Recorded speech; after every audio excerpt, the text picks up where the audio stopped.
اس نے تقریر کر کے اس مہینے کے ساتھ فدق کی جائیداد کا کوئی تعلق ہی نہیں ہے، تو کربلا کو بیان کر، شہادت حسین کو بیان کر۔ اس نے کہا کہ رسول پاک صلی اللہ علیہ وسلم کی بیٹی یہ تقریر اسلامی جمہوریہ پاکستان، پھر پاکستان کے دل اسلام آباد میں بیٹھ کر تقریر کر رہا ہے۔ کھلے عام حکومت کہاں مری ہوئی ہے، ایجنسیاں کہاں مری ہوئی ہیں؟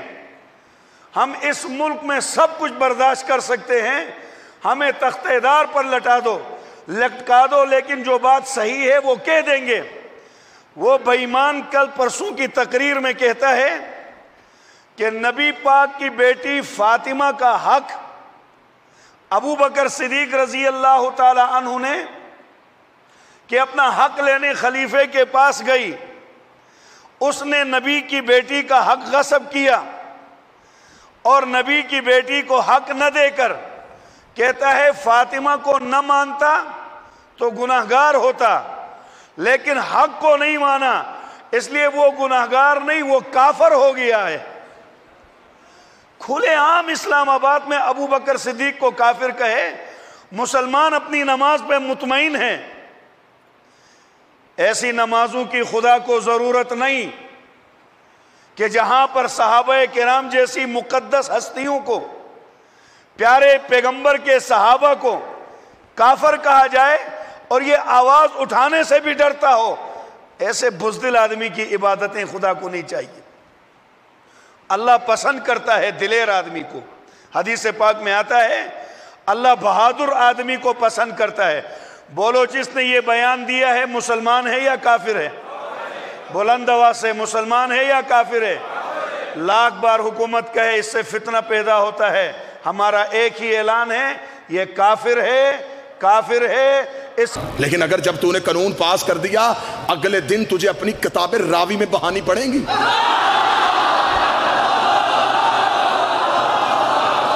نہیں نہیں نہیں نہیں نہیں، میری قوم کا جو جوان بیٹھا نا، اگلے جملے میں مجھے جوان کی تائید چاہیے۔ اگر تم کہتے ہو کہ صحابہ کو برا کہنے والے کو سزا ہونی چاہیے تو ہم تیری کتابیں تیرے منہ پہ رکھیں گے۔ اس بندے کا کیا کرو گے جو ممبروں پہ علی کو برا کہتا رہا؟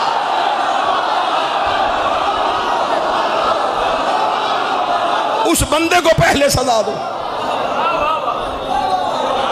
اس ملک میں یہ قانون پاس ہی نہیں ہو سکتا کہ صحابہ کو نہ ماننے سے بندہ کافر ہو جاتا ہے۔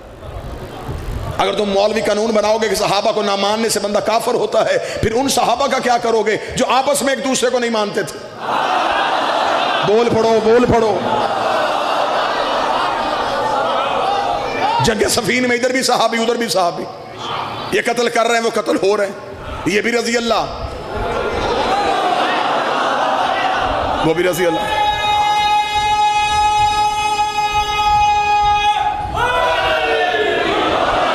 جنگ جمل میں ادھر بھی صحابی ادھر بھی صحابی،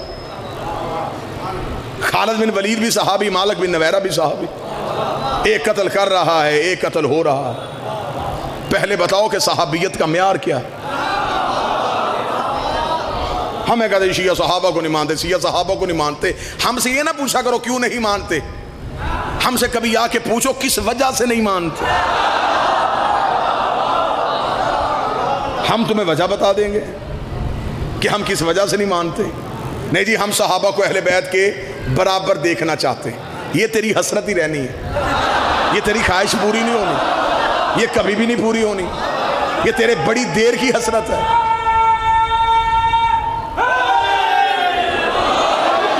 یہ تیری بڑی پرانی حسرت ہے کہ ہم صحابہ کو اہل بیت کے برابر لے آئیں گے۔ جی ہم صحابہ کو اہل بیت کے برابر لے کے آئیں گے۔ پہلے صحابہ سے تو پوچھ لو کہ وہ اہل بیت کی برابری کرنا بھی چاہتے ہیں کہ نہیں۔ مجمع خاموش بیٹھا، میں دلیل دوں یہ شاہ سے زیادہ شاہ کے وفادار بننے کی کوشش کر رہے ہیں کہ ہم صحابہ کو اہل بیت کے برابر لے آئیں گے، جبکہ ان کی کتابیں بھری پڑی ہیں کہ جب ایک بہت بڑے بندے کے بیٹے سے میرے مولا حسن نے کہہ دیا تھا کہ تو میرے نوکر کا بیٹا ہے، تو میرے نوکر کا بیٹا ہے، اس نے جا کے باپ کو شکایت کی تھی، بابا محنت بھی ہماری، تخت بھی ہمارا، تاج بھی ہمارا، یہ کچی حویلیوں میں رہنے والے سید ہمیں نوکر کا بیٹا کہہ رہے ہیں۔ باپ نے کہا لکھوا کے لے آ، جب میں مر جاؤں میرے کفن میں رکھ دینا۔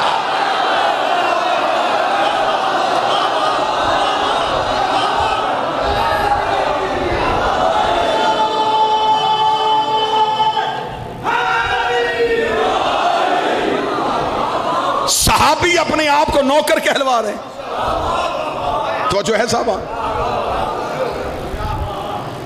جی ہاں یہ شیعہ جی یہ صحابہ کو نہیں مانتے۔ کن صحابہ کو نہیں مانتے؟ ہمارے پاس بھی لمبی لسٹ ہے، ہم بھی نام دے دیں گے کہ تم ان کو نہیں مانتے۔ تم جناب سلمان محمدی کی بات کیوں نہیں کرتے؟ تم ابو ذر غفاری کی بات کیوں نہیں کرتے؟ عمار یاسر کا ذکر کیوں نہیں کرتے؟ مقداد کا تذکرہ کیوں نہیں کرتے؟ حذیفہ یمانی کی بات کیوں نہیں کرتے؟ بلال حبشی کا قصہ کیوں نہیں سناتے؟ ان کی بات اس لیے نہیں کرتے کہ ان کی ہر بات میں علی کی بات ہے۔ ہاں ہاں ہاں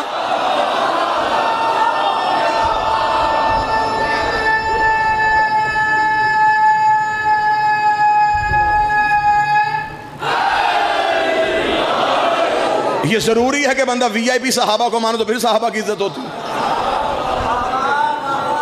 یہ صحابی نہیں، عزت والے چہرے میرے سامنے بیٹھے، 1,25,000 صحابی غدیر کے میدان میں نبی کے سامنے کھڑا، یہ سنی کتابوں میں لکھا ہے 1,25,000۔ ہم پہ اعتراض مسکینوں پہ، یہ نہیں مانتے یہ نہیں مانتے یہ، تو 1,25,000 کے نام بتا۔ میں نیاز بیگ میں کھڑا ہوں، یہاں تائید نہیں ہوگی تو پھر کہاں جا کے میں نے پڑھنا ہے؟ 1,25,000 صحابی ہیں، نام بتا۔ نیاز بیگ شیعوں کا شہر، شیعوں کی آبادی، شیعوں کا گھر، چل رہے دیتے ہیں، 25,000 اوپر والا چھوڑ، ایک لاکھ کے بتا۔ تیریاں گلہ تو میں نے پرچہ ہونا ہے، میرے اوپر اعتبار کر، میں کم کروں گا تو پھر کرنا، کوئی کسر رہے گی تو پھر تو آ جا۔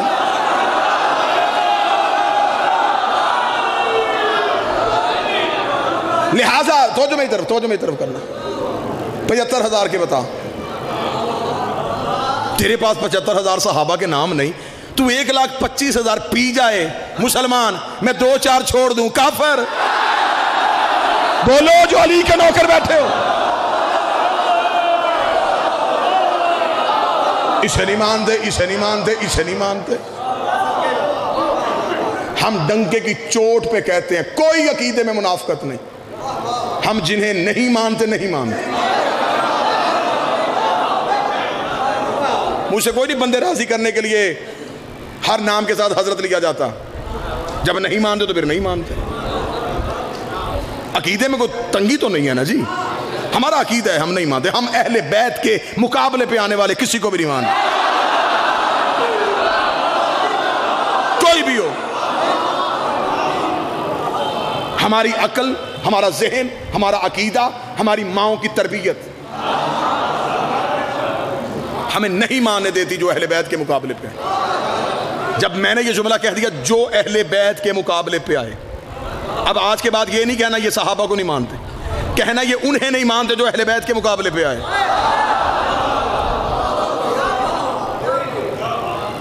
اہل بیت علیہ السلام تھے، علیہ السلام ہیں، علیہ السلام رہے۔ صحابہ کا مقابلہ اہل بیت کے ساتھ ہو ہی نہیں سکتا۔ صحابی کوثر پی سکتا ہے، ساقیہ کوثر تو نہیں بن سکتا۔ پچھلا مجمع چپ ہے، پچھلے لوگ چپ ہیں، صحابی کوثر پی سکتا ہے، ساقیہ کوثر تو نہیں بن سکتا۔ بابا جی صحابی جنت میں جا سکتا ہے، سردار جنت تو نہیں بن سکتا۔ صحابی متقی ہو سکتا ہے، امام المتقین تو نہیں ہو سکتا۔ صحابی مومن ہو سکتا ہے، امیر المومنین تو نہیں ہو سکتا۔ صحابی محمد کے پیچھے نماز پڑھ سکتا ہے، محمد کی پشت میں تو آگے نہیں بیٹھ سکتا۔ صحابی قرآن حفظ کر سکتا ہے، قرآن کا مالک نہیں بن سکتا. صحابی محمد کو بیٹی دے سکتا ہے، لے نہیں سکتا.